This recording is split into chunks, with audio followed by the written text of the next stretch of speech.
Hello guys, you all welcome on your own YouTube channel Only Rawat Academy. This is Kaushal Rawat and today we will discuss some MCQs on Constituent Assembly. ठीक है, तो बहुत important topic है.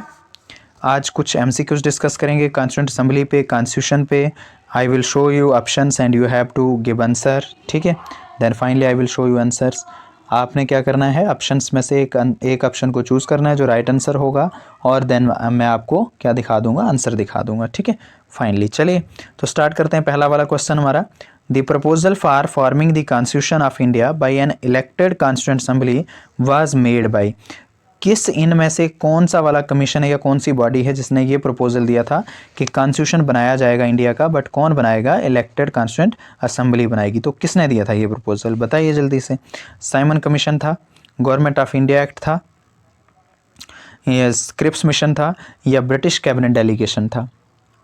तो जल्दी से, hope so आपने answer सोच लिया.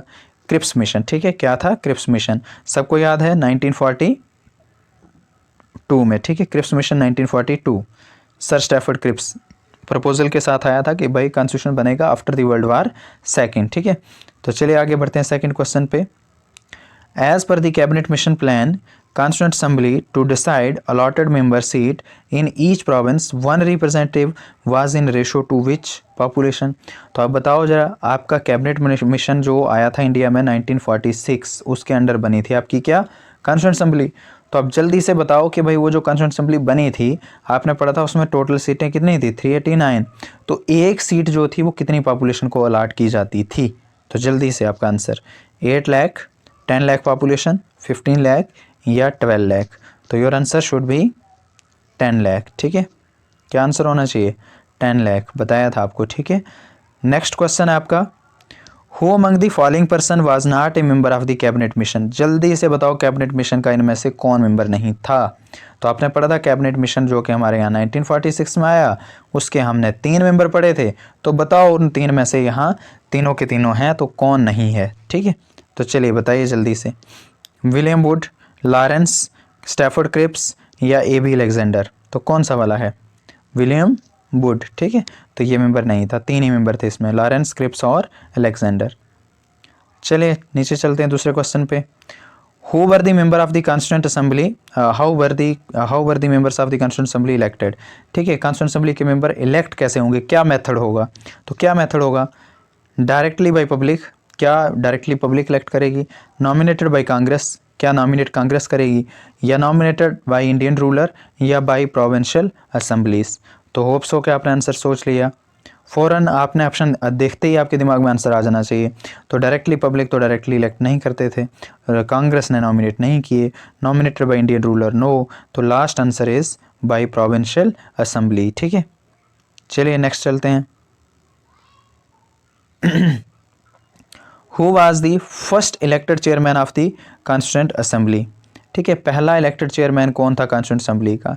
तो डॉक्टर बी आर अम्बेडकर थे क्या, उसके बाद डॉक्टर सच्चिदानंद सिन्हा थे क्या, डॉक्टर राजेंद्र प्रसाद थे, या डॉक्टर एस राधाकृष्णन थे. तो जल्दी से बताइए क्या आंसर होना चाहिए. तो आपके डॉक्टर राजेंद्र प्रसाद. डॉक्टर सच्चिदानंद सिन्हा जो थे वो टेम्परेरी प्रेसिडेंट थे. वो क्या थे, टेम्परेरी प्रेसिडेंट थे. बताओ ज़रा कौन सी मीटिंग हुई थी, पहली मीटिंग 9 दिसंबर 1946. ठीक है, साथ साथ में रिवाइज करते रहेंगे. देन उसके बाद नेक्स्ट क्वेश्चन है हमारा, who chair the first meeting of constituent assembly. ठीक है, ये कॉन्स्टिट्यूंट नहीं है, क्या है, constituent assembly. Who chaired the first meeting of constituent assembly. First meeting constituent assembly की किसने चेयर की थी, कौन हेड था वहाँ पे. तो बताइए, डॉक्टर राजेंद्र प्रसाद, डॉक्टर सच्चिदानंद सिन्हा, या डॉक्टर भीमराव अम्बेडकर, या फिर मौलाना अब्दुल कलाम आज़ाद. कौन था, डॉक्टर राजेंद्र प्रसाद थे, भीमराव अम्बेडकर थे, सच्चिदानंद सिन्हा थे, या मौलाना अब्दुल कलाम आज़ाद थे. तो your answer should be doctor Sachchidanand Sinha. ठीक है, चलिए आगे बढ़ते हैं. Constituent assembly of India was established on. हमारी कॉन्स्टिट्यूंट असेंबली जो थी वो कब बन गई थी, 10 जून 1946, 9 दिसंबर 1946, 26 नवंबर 1949, या 26 दिसंबर 1949. तो जल्दी से बताइए अपना आंसर.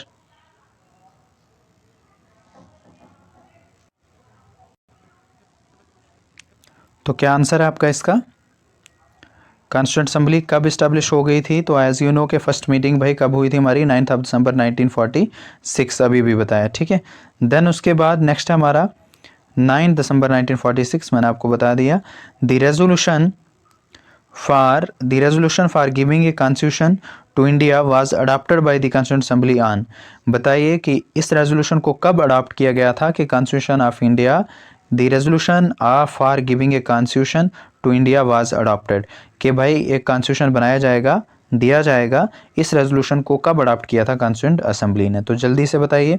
22 जनवरी 1946, 22 जनवरी 1947, 20 फरवरी 1947 या 26 जुलाई 1946? तो जल्दी से बताइए कौन सा वाला है? 22 जैन 1946, 22 जैन 1947, 20 फरवरी 1947 या 26 जुलाई 1946? तो होप सो आपने आंसर सोच लिया। 22 जैन 1947, ठीक है, 22 Jain 1947। When did the constituent assembly adopted the national flag? तो जल्दी से बताइए कब आपकी कॉन्स्टिट्यूंट असेंबली ने नेशनल फ्लैग को अडॉप्ट किया था? 22 जुलाई 1947, 23 जुलाई है, 25 जुलाई है या फिर 15 अगस्त 1947? तो होप सो इसका तो सबको पता है कि 22 जुलाई 1947।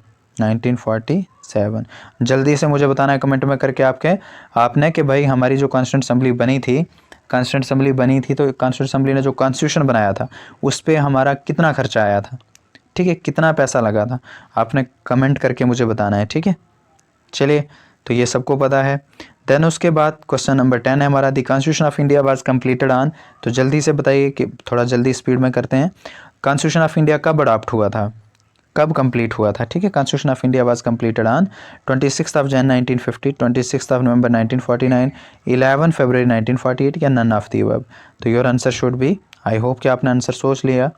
चलिए, 26 नवंबर 1949, ठीक है।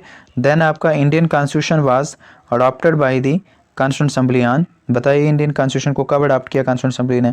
26 ऑफ नवंबर 1949, 15 अगस्त, 2 अक्टूबर 1949 या 15 नवंबर 1949?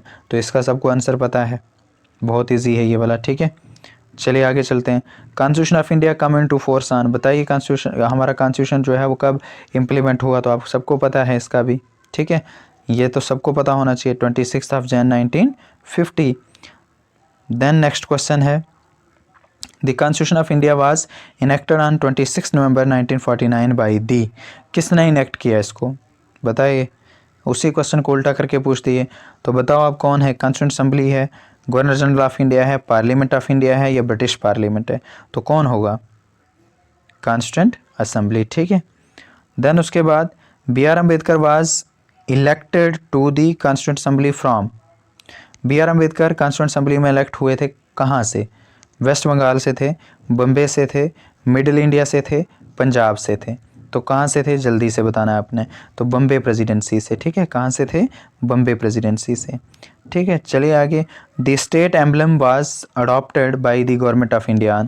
स्टेट एम्बलम को गवर्नमेंट ने कब अडॉप्ट किया था?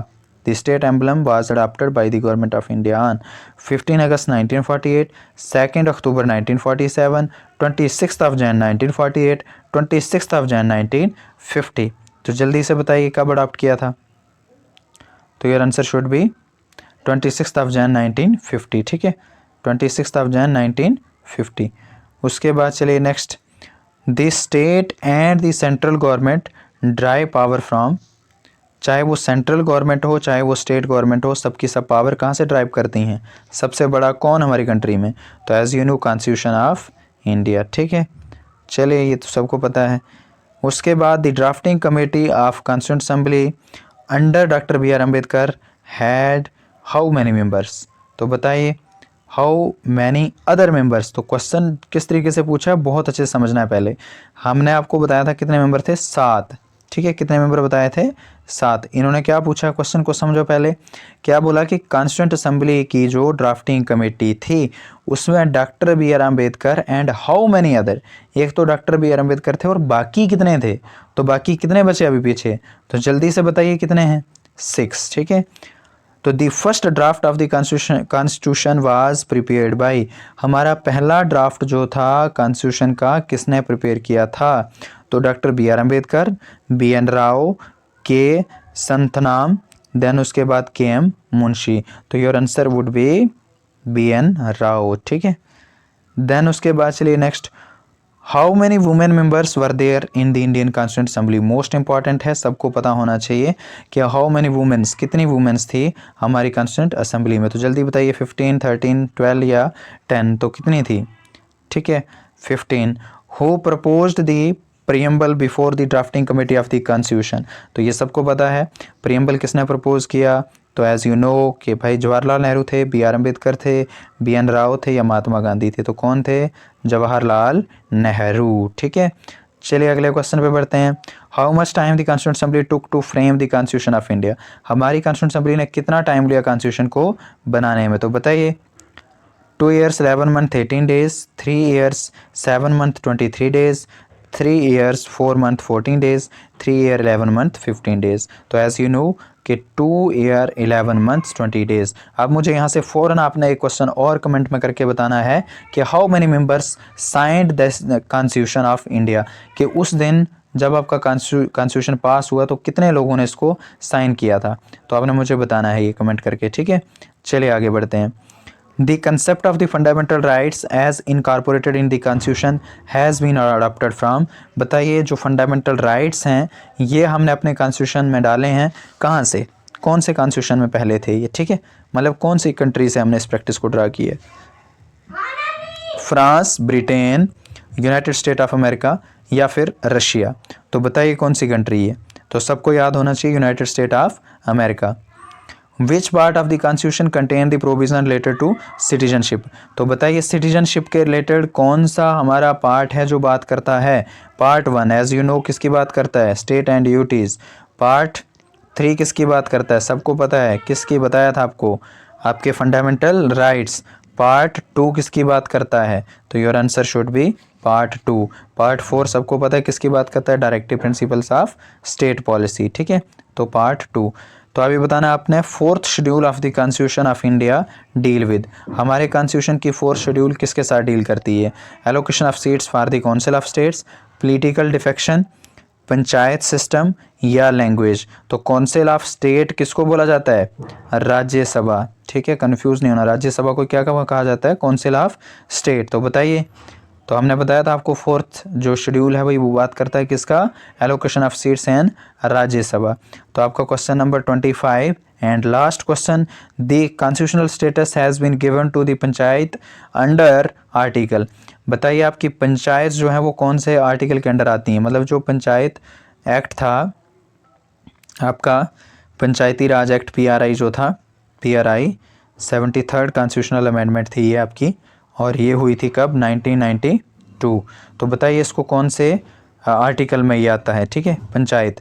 तो कौन से आर्टिकल में आता है, 243, ठीक है, कौन से वाले में आता है, 243, ठीक है। आज आपके साथ मोस्ट इंपॉर्टेंट इन्फॉर्मेशन शेयर करनी है कि जितने भी टॉपिक्स अब तक हमने कवर करे हैं उसके रिलेटेड अगर किसी को भी PDF चाहिए, मटेरियल चाहिए, तो आप दिए गए कॉन्टैक्ट पे मेल करें, ठीक है। या फिर आप टेलीग्राम चैनल आपको मिलेगा, टेलीग्राम चैनल का नाम दे देंगे और वहाँ जाकर के आप इजली जो है ये सारे के सारे नोट्स जो हैं वो अवेल कर सकते हैं, ठीक है। So thank you students.